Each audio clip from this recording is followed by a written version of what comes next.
I see pictures of two very beautiful, vibrant young ladies who met a tragic death, both of them. Rosalina Keir was found strangled and burnt to death on the marital bed. Detectives believe an accelerant was used to start the fire and have charged the man with the 23-year-old woman's murder. Did you kill Rosalie? No, I didn't.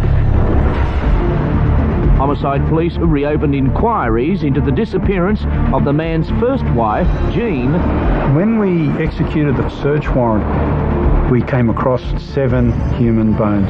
It's an extraordinary coincidence that your first wife goes missing and then you're accused of murdering your second wife. Just a coincidence, that's it. Any woman who gets involved with him is in mortal danger.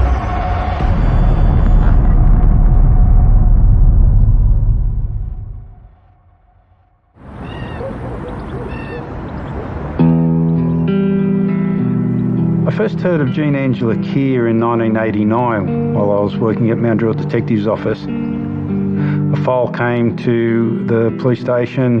It was a missing persons file on Jean, and I was tasked with attending the family home and seeing if there was any further information on Jean's whereabouts. Naturally, one of the main things to do was to go to the home and speak to her husband, Thomas Keir. He lived in Wilkes Crescent, Tregear, a suburb not far from Mount Druitt. I went there a number of times and he wasn't there. One night we got lucky, we saw the light on in the house. We called in and it was one of those eerie feelings that you get. As I walked up to the house, something just didn't feel right. We knocked on the door and he appeared. I introduced myself and told him that we were following up on the disappearance of Jean, and there was just no emotion. Keir initially told me that Jean had run off with another man. She'd had an affair and she'd taken off with him. She was still living somewhere around the area, and that he actually had contact with her. She'd rung him a couple of times in the few months after she'd disappeared, and had actually dropped back some items such as rings to the house. It seemed strange that someone would run off with another person but then keep in contact with her husband. Even stranger that Jean would have no interest in maintaining contact with their 3-year-old son. According to Keir, she'd abandoned the child, she'd abandoned her husband, and she'd left no forwarding address. It was just a rather bizarre meeting with him. He didn't seem to be agitated, didn't seem to be upset, didn't seem to be too concerned about why we were there following up on his wife's disappearance. I went back to the office, updated the file on Jean Keir, and thought nothing more of it. In 1989, Mount Druitt was a very busy station. The missing person cases were not high on the list of priorities.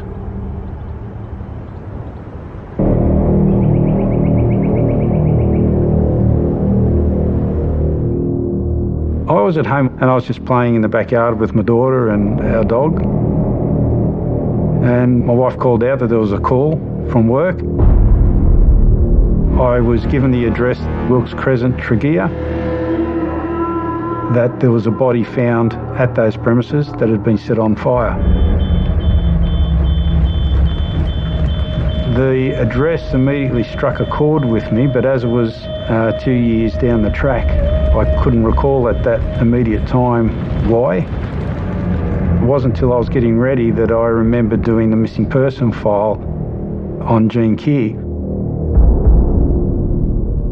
firemen found the woman's burnt body lying on a bed in the house and immediately contacted police.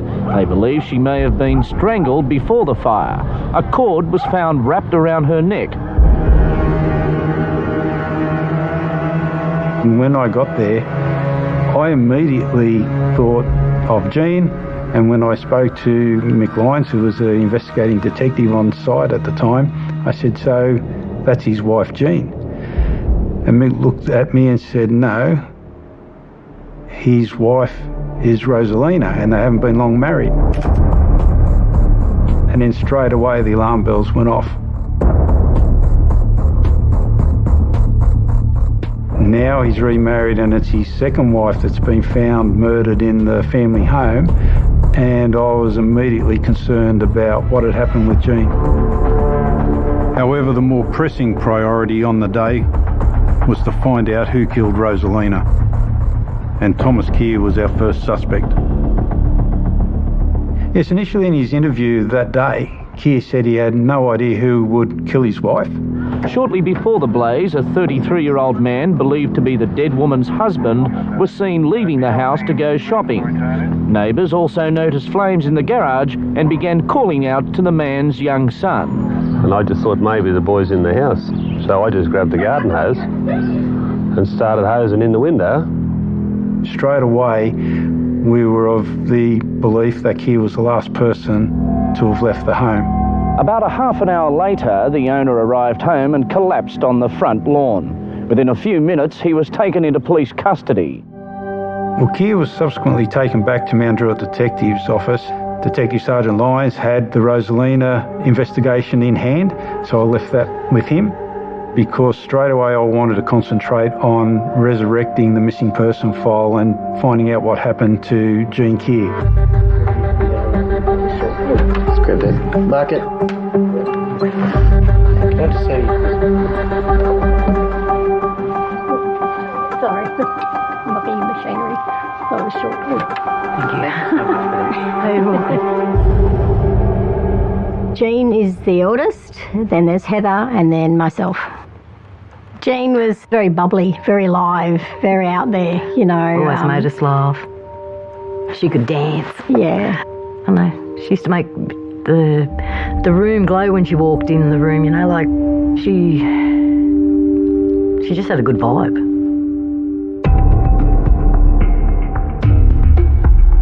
When Mum started working with G&T Upholstery, that's when we first heard his name. He was Mum's boss. Tom got to meet Jean when she came to see Christine one day, and he took an instant liking to her, and he kept asking Christine if he could take her out. He knocked at the door. I remember me and Jean opened the door, and we just stood there because he looked like a Frankenstein. He had one eyebrow that went, and it was black. Reminded me of Frankenstein, that's what he reminded me of. Jean just went out, "Mum, there's some strange man at the door."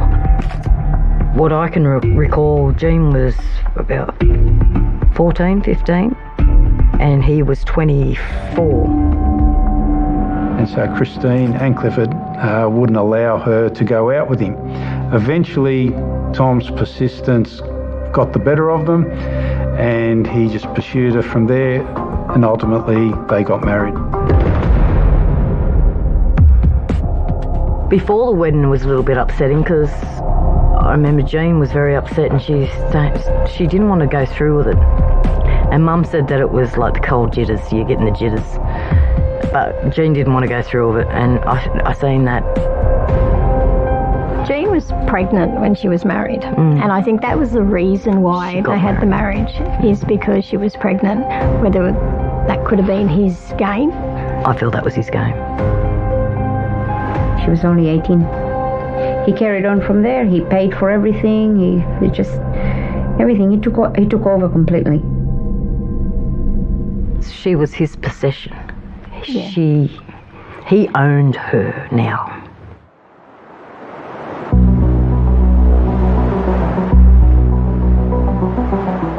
We went to a beach one day, and our cousin, one of our male cousins, was putting sunscreen on her back. Tom mustn't have been close enough And he got very jealous and... Oh, and Jean copped it. Jean was simply not allowed to wear revealing clothes. Whenever she did, there would be trouble. That was the first and last day she ever wore that. Even a more modest one-piece swimsuit was a problem in Kia's eyes. What was wrong with his swimsuit? He made me put a lining on that because he reckoned her nipples were showing when it was wet. So he had a problem with her wearing shorts like this? Yeah, that was one of the shorts he didn't like because it was too short. Very jealous of any other male around. Yeah, even Michael, the son, yep. He was controlling her and Michael. She wasn't allowed to take Michael anywhere without his permission. During the investigation, we found that after being married to Tom, she went from this beautiful, vivacious young lady to a lady who became very thin, withdrawn. She just was a skeleton of herself. Basically, she was very unhappy with the relationship, with the marriage, and she wanted to leave. Mum's very old-fashioned, and every marriages have issues, so you need to work out your marriage issues. She was pale, she was depressed, and it was like she was trying to go into everyone for asking for help, but we didn't know what to do. Yeah. She wanted me to show her how to hitchhike so she could just take off, and I wouldn't do that. I wouldn't show her. We found that Jean had gone into Sydney one day and was in the park, and a gentleman came across her and saw that she was upset, and ultimately she struck up a relationship with that man and had basically a one-night affair with him. This gentleman's name was Carl Needing. Guilt, I suppose, got the better of Jean, and she admitted this to Tom. And we found out that Tom had tracked this man down. He lived at Bondi at the time. He's got to go to the block of flats. I'm going to find him. He says, I'll find the place. I'll find that bastard. He said, and I'll burn him alive. I'll burn the whole building. I'll get him. Those were his words. The information we got from Jean's family and friends was that when he got there, he saw this gentleman was quite a large man, and he decided obviously not to, and he sat there and had a chat with him for some time before leaving.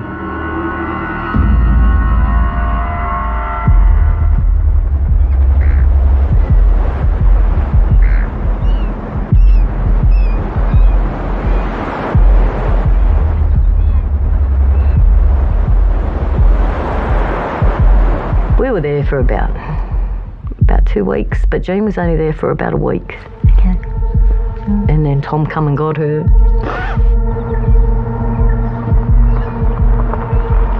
She was okay until he come. And when he come, it changed.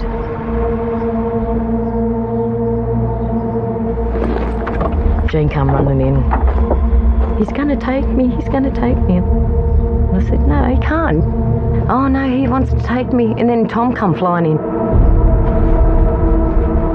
And then he grabbed her and put her in the car. He forcefully put her in the car.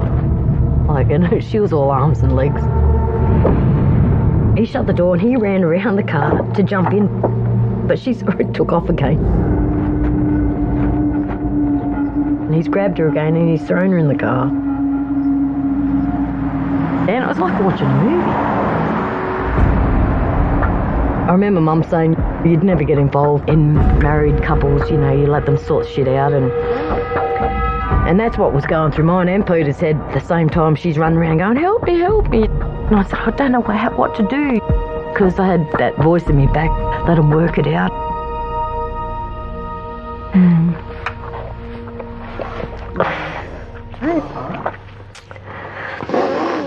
Yeah. All right. Yeah. It just pisses me off. I was only a kid myself, I didn't know. Yeah. If I knew now, I would have fucking stopped him, and I would have fucking done everything in my power to stop him. That stuck with us forever, and I can't get rid of that. And they left. And that was the last time I ever seen her.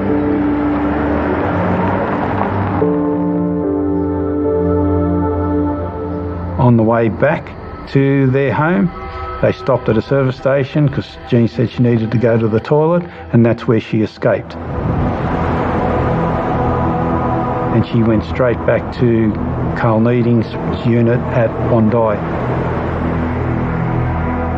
Tom ultimately contacted Carl to see if Jean had gone there, and he demanded that Carl bring her home.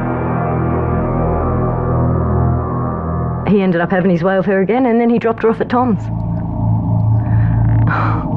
Yeah. And that's when Jean no one ever seen her again. That's, I reckon, when it happened. When he killed her, yeah.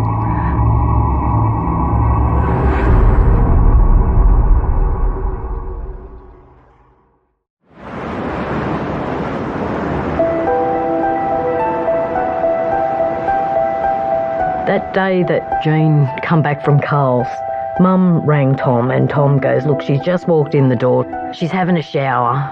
She doesn't want to be annoyed by you. And when Mum did go over, she was never home. She was never home. He used to ring Mum and give Mum updates on Jean apparently ringing him and asking, and talking to him. Did you ever have any suspicions? No. Because he used to tell me that she was ringing. And I used to say to myself, at least she's ringing someone. And to me, she was ringing Tom because of Michael. And how long did that go on for? For a whole year. Mum introduced Rosalina to Tom. Yeah, she was like a distant cousin. From the Philippines. From the Philippines, yeah. Mum was born in the Philippines. Christine thought that if Tom had another love interest, that it might bring Jean back to them and make contact with them. Tom pursued Rosalina, and they eventually got married. Within a year, Thomas Keir remarried, but Rosalina Keir was found strangled and burnt to death on the marital bed. Detectives believe an accelerant was used to start the fire and have charged the man with the 23-year-old woman's murder. We weren't surprised. Yeah. If Rosalie, his second wife, is dead, what hope do we have to know that Jean will still be alive? Homicide police also reopened inquiries into the disappearance of the man's first wife, Jean, reported missing in February 1988. I asked Keir's neighbours if they'd seen anything suspicious, and one of them told me he'd often witnessed Keir digging holes and burying items in the backyard.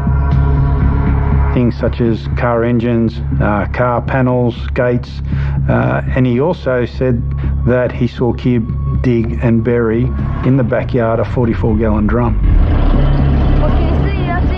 So I sought and was granted a search warrant in order to further investigate the digging habits of Thomas Keir.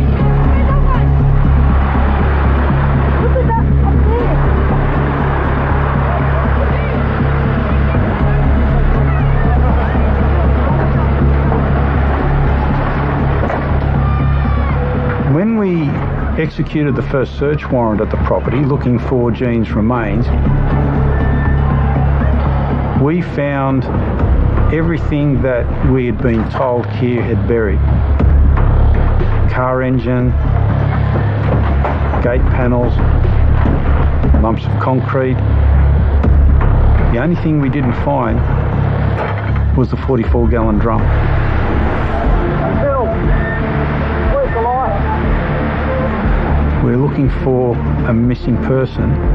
He buries a large drum in his backyard, and now it's missing. That ultimately is where we believe that Jean's body has ended up. Has he moved the drum with the body? And has he left any evidence on the property?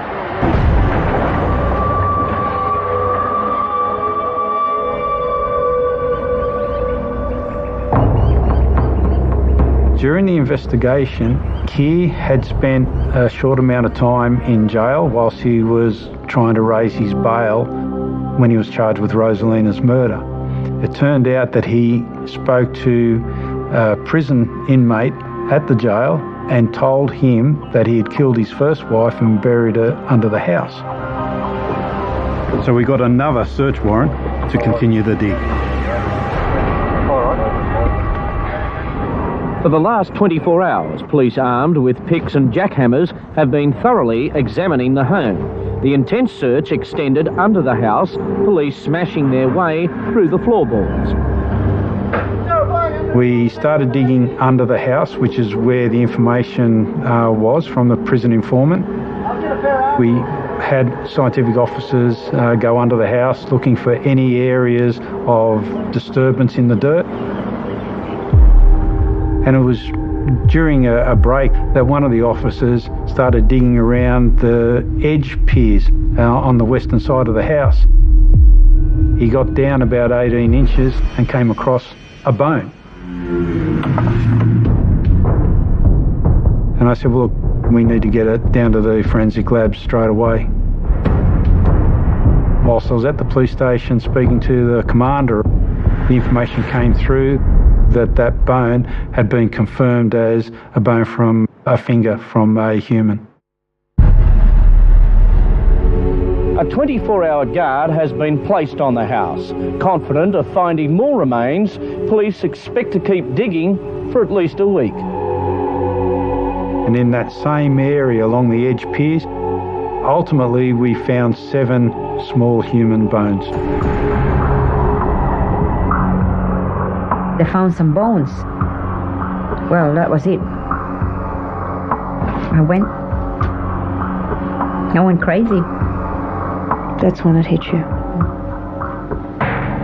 You knew in your heart that Jane was dead. I wanted to climb the walls. I don't know how high I was climbing.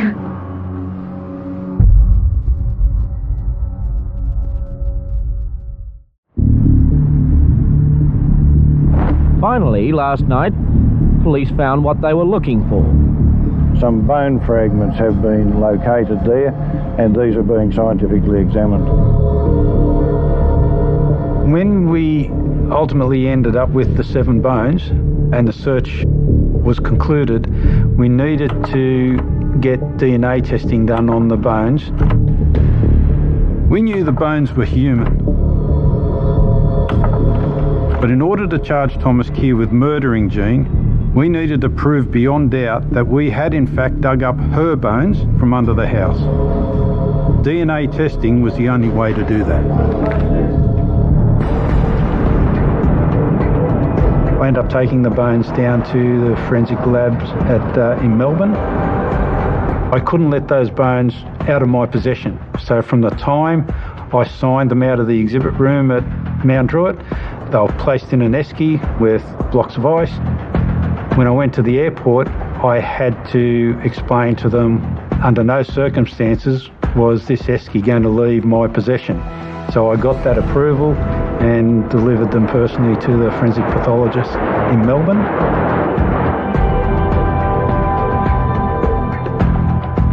But at that stage, DNA testing in Australia was in its infancy and they couldn't get the results they needed. Updating my police colleagues with the latest developments, we all agreed it was better that I continued the Jean Keir investigation while the team prepared to prosecute Thomas Keir over Rosalina's murder. He'd been charged with her murder, but a judge had taken the surprising decision to allow Keir bail before he faced trial. Well, immediately he started a media campaign to say that he was innocent. We charged the wrong person. Every day of the week, Thomas Keir walks the streets of Sydney's western suburbs, offering $50,000 to anyone who can clear him of murdering his wife. Do you expect this to work? Well, hopefully it will.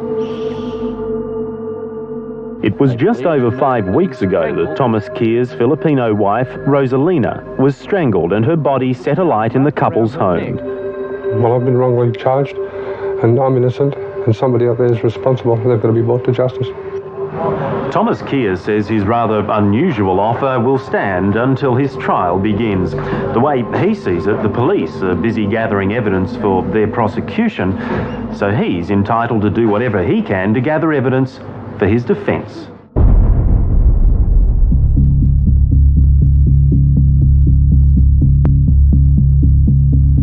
See, the evidence we had against Tom for Rosalina's murder was a circumstantial case, but in any circumstantial case, they can be just as strong as a case where there's direct evidence, because it leads to no other conclusion than this person committed this offence, and that's what we believe we had.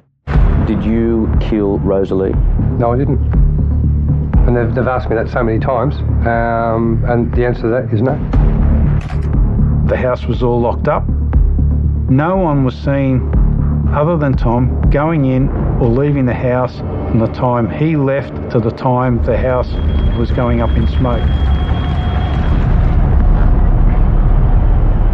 Q maintained the killer entered the house after he left. For that to be true, first of all, Rosalina's murderer had to get past Keir's German Shepherd. The neighbours told us that it would bark when anyone was around, and yet on this day, no one heard the dog barking at all. But how do you explain the fact that the dog didn't bark when this so-called intruder arrived home, and no one saw anyone arrive? The number one, the dog knew the person, and number two, the person was close. We believe that the time frame was such that for someone to see Tom leave, get into the house without being seen by anyone, come across Rosalina, kill her, then go out, get accelerant from the garage, pour it around the house, set it on fire and then leave without being seen, without Rosalina screaming in defence, without anything of that nature, we thought was impossible. I didn't give it a second thought. I was always confident that we'd get a result. Unfortunately, it didn't go our way. In the end, the jury couldn't prove beyond reasonable doubt that Keir was the killer. They accepted his alibi, that he was out shopping with his son at the same time that Rosalina was being murdered in their home. For 2 years, Thomas Keir stood accused of a terrible crime. He was charged with strangling his Filipino wife to death and then setting fire to her body.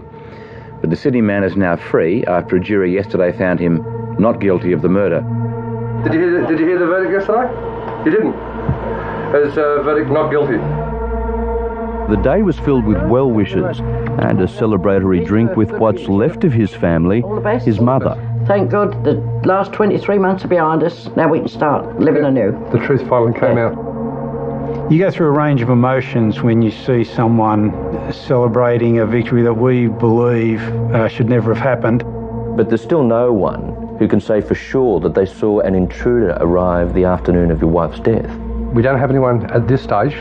Thomas Keir is determined to find the man who he says killed Rosalie. The motive originally wasn't to kill. Do you know this person? Yes, I do know this person.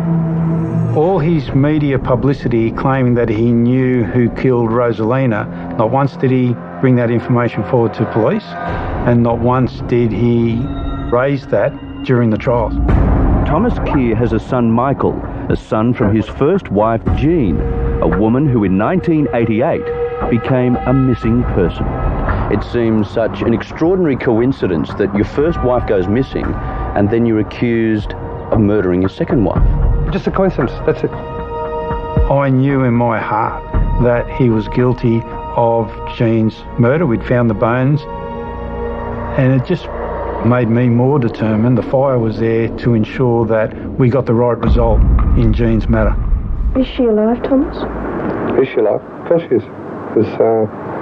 Why would you think she's alive when her own parents think she's dead? Well, I've got no reason to believe that she's dead, that's fine. Are you capable of murder? No.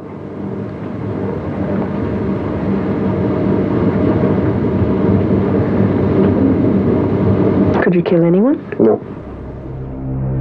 He was playing the worried husband, the victim here of losing his wife. But when he was saying it, he couldn't even look at the camera. He couldn't look at anyone. Yeah. Yeah, I thought when you're telling the truth, you can look people in the eyes, but he couldn't. Why don't you look me in the eye when you tell me this? The problem with my neck at the moment in here, I'm getting a bit of a cramp. It's hard to sort of turn my head around.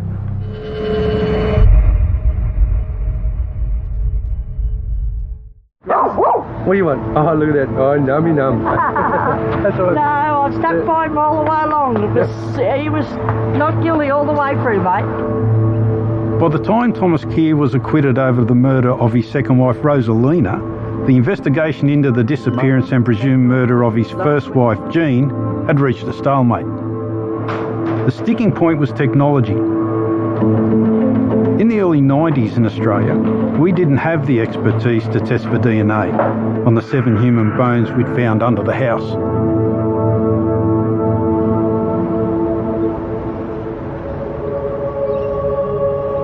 There's a ripple effect in any of these major investigations. You got the pressure of the family and friends wanting to get answers to what happened to Jean. So that pressure weighs heavily on you as an investigator.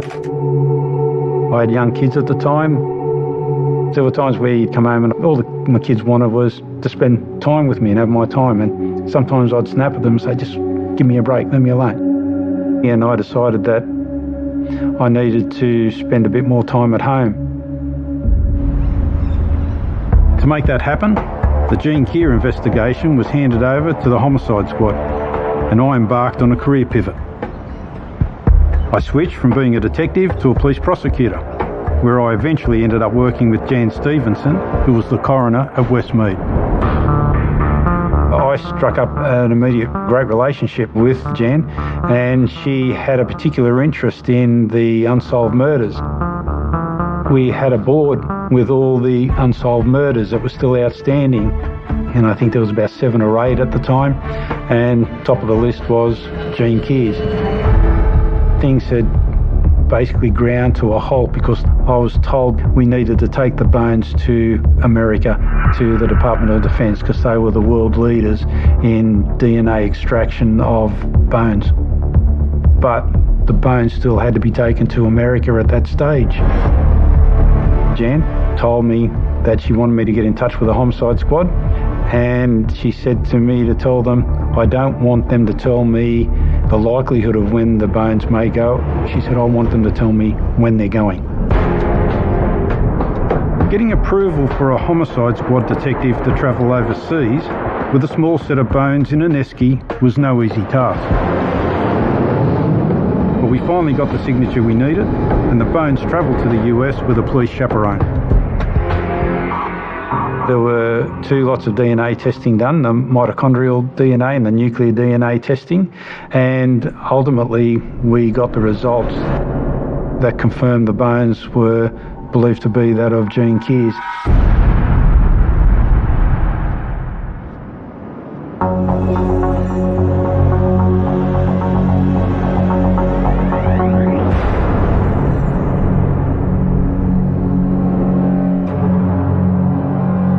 After just 4 years of marriage, Jean Keir, it's claimed, paid for her husband's overwhelming jealousy with her life. The court was told Jean disappeared 11 years ago, leaving behind her son and without as much as a word to her mother, with whom she'd had almost daily contact. Detective Peter Seymour told the court excavations at the home in 1991 found parts of a human skeleton, which the prosecution claims were Jean's. The chance the bones belonged to anyone other than Jean was 660,000 to 1. Yes, I was the first witness called in to give evidence, and it was on the basis that we could get the physical bones that were sealed in bags before the jury. It was important that we had that impact, and the jury had a full overview of what went on. They had the bones there, and they placed them in front of me, and I'm like, these are Jean's, and I held them, and I'm like, and then I just melted. I asked, what bones are they? And they said, a patella bone and a toe bone. And the fingers? And a finger bone. The middle index finger. And I went, that bone? And he says, yeah. And I went, well, there you go, Tom. There's a sign from Jean.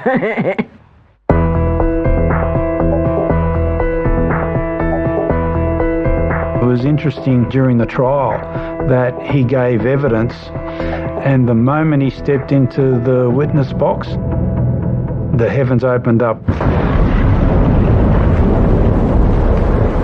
We had to actually adjourn the court for a short period of time because the storm was so severe when he started giving his evidence that you couldn't hear what was going on inside the court.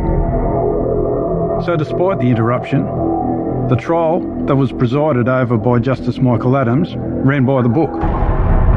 Then it was time for the jury to consider their verdict. The conclusion that the jury came to very quickly was that Tom Keir was guilty of the murder of his wife Jean.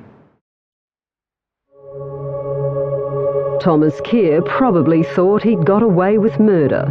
But today, 12 years after he told police his wife Jean had run off with another man, the law finally caught up with him. Keir will be sentenced on a date to be decided. Watching his face, hearing the guilty verdict, that was sentence enough for me.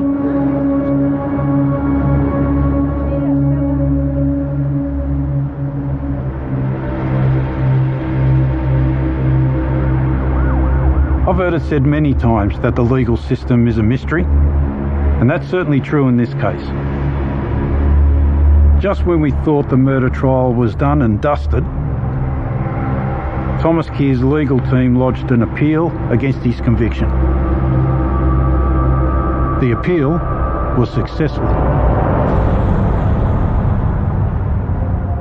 The conviction in the first trial was overturned because of an error in the judge's direction to the jury on how to interpret the DNA evidence.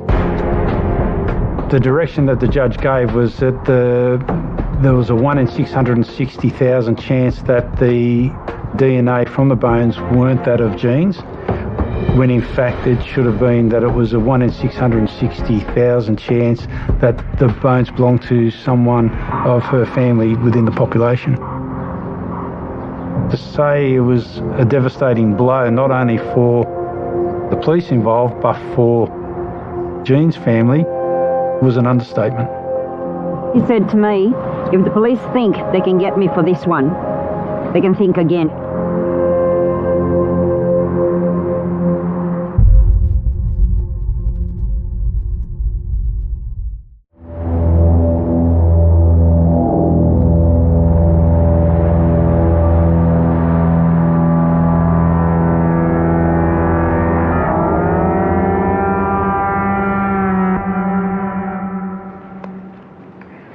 Tell me when you're ready. Yeah. Action. So a Crown prosecutor basically is a barrister retained or appointed to appear on behalf of the Director of Public Prosecutions in trials and appeals. So I came in to run what became the first retrial for Jean's murder. By then, it was coming on 15 years since Jean had disappeared. The Crown's case was quite simple. First of all, the DNA showed that the bones were hers. She'd been buried there. Secondly, the Crown showed that he was a controlling, super controlling husband. The whole time, he still maintained his innocence. He still maintained that Jeannie had left him. Nobody believed it. The jury accepted the Crown's case and found him guilty. The jury convicted, but it was learned later, after the trial was over, that during the trial, some of the jurors had found out that Keir had been tried for the strangulation murder of his second wife, Rosalina.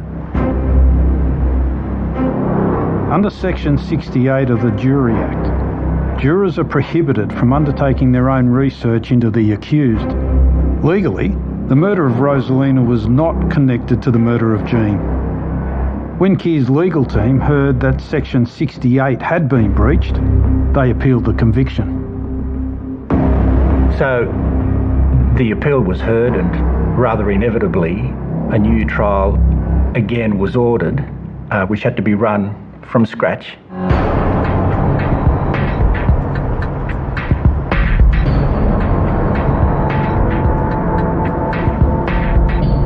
The third trial was different in that there was no jury involved this time. It was a judge alone. Again, the evidence ran pretty much the same as it had in the first two trials. The difference with this one is that we had to wait for the verdict.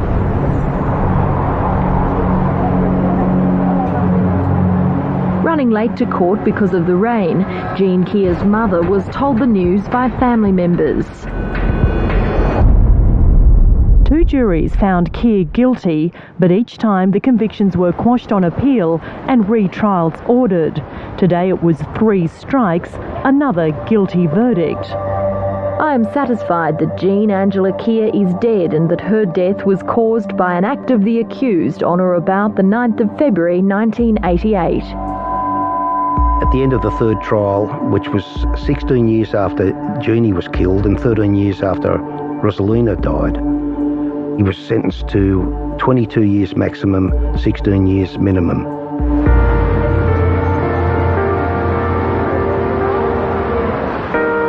Outside the court, Christine, who's Jeannie's mum, showed enormous compassion. I can't believe it. She forgave Thomas Keir. Well, what can I do? He's my grandson's father. I have to forgive him.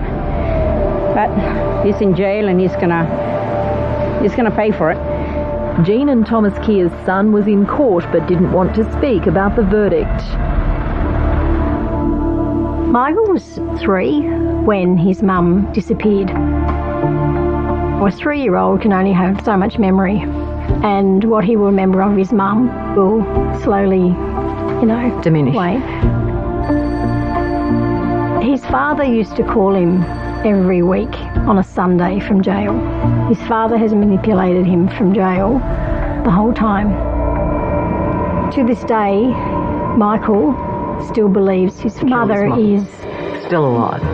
Still alive, and his father didn't do it. Well, when you seen your mother and 2 years after she was supposed to have been killed and she not dead, mate. It's really made an impact on Michael growing up as a young man. Yeah. He's now in his 30s. He has 4 children. Mm-hmm. He's confused. He's sad.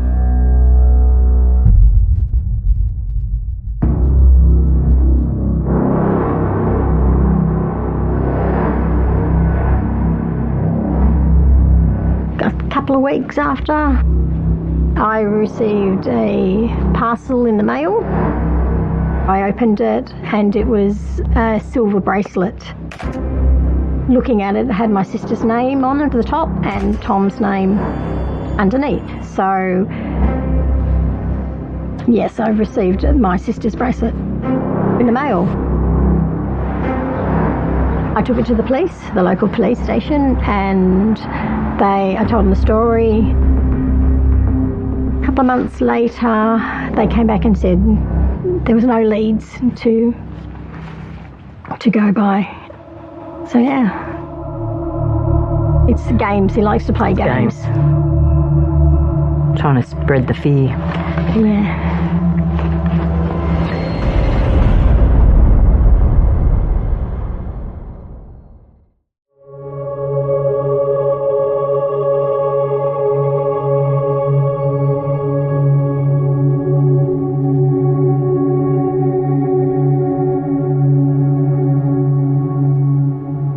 Prior to Tom getting out of jail, Jean's mum, Christine, spoke to me a couple of times and told me that she'd had contact from the immigration department and that Tom, as he was not an Australian citizen, was going to be deported once his sentence expired. I don't know what happened there, but for some reason that changed. Certainly, Keir would have been a prime candidate for deportation. having failed what they call the character test.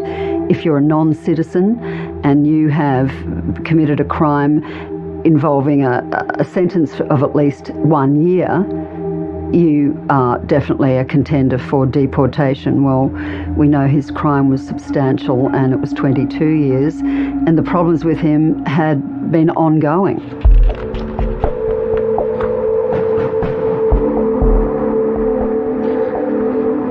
An extended supervising order is quite an extraordinary step, which is only ever meant for high-risk offenders.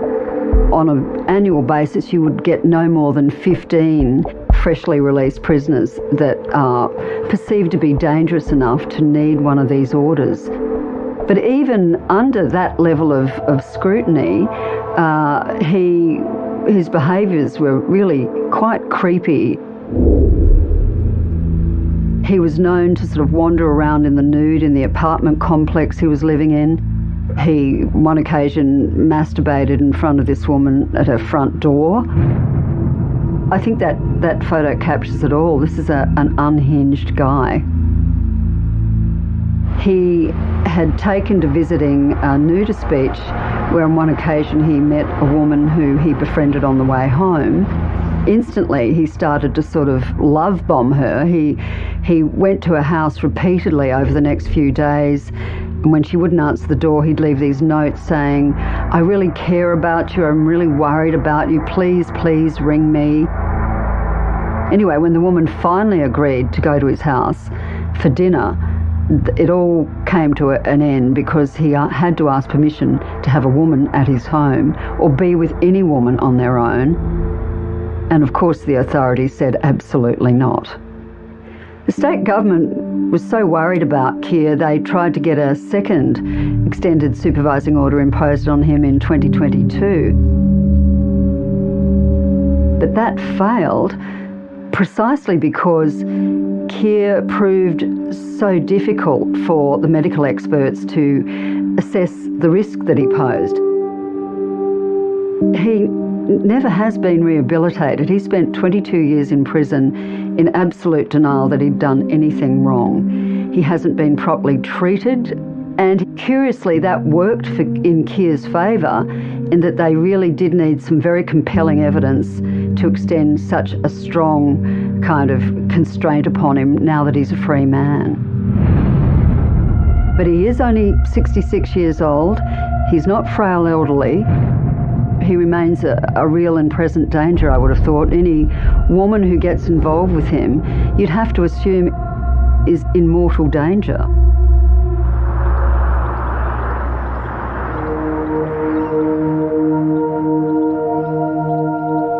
If it weren't for Peter Seymour and his absolute diligence, when he quite coincidentally was called to that house and recognised the address, I honestly don't think Jean's disappearance would ever have been investigated.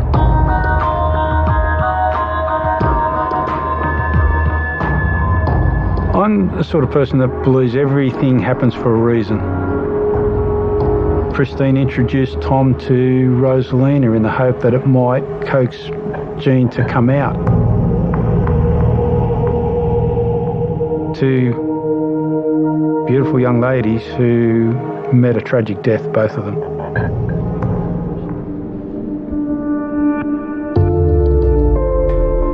Jean was taken away from us too early. She was, 22? She had a whole life to lead. Because she was like the glue that held everything together. Rosalina. I feel that she was the lamb to the slaughter. I really feel that. Poor Rosalie had to die just to find where Jean was. He's fucked up too many lives, and there's a reaction, a chain reaction. It's not just, it goes down the line. Be careful, girls. Just trust really in your gut instinct. Yes. And if there's a red flag there, listen to the red flags, okay? And stay away from Tom Keir. What do you put it down to?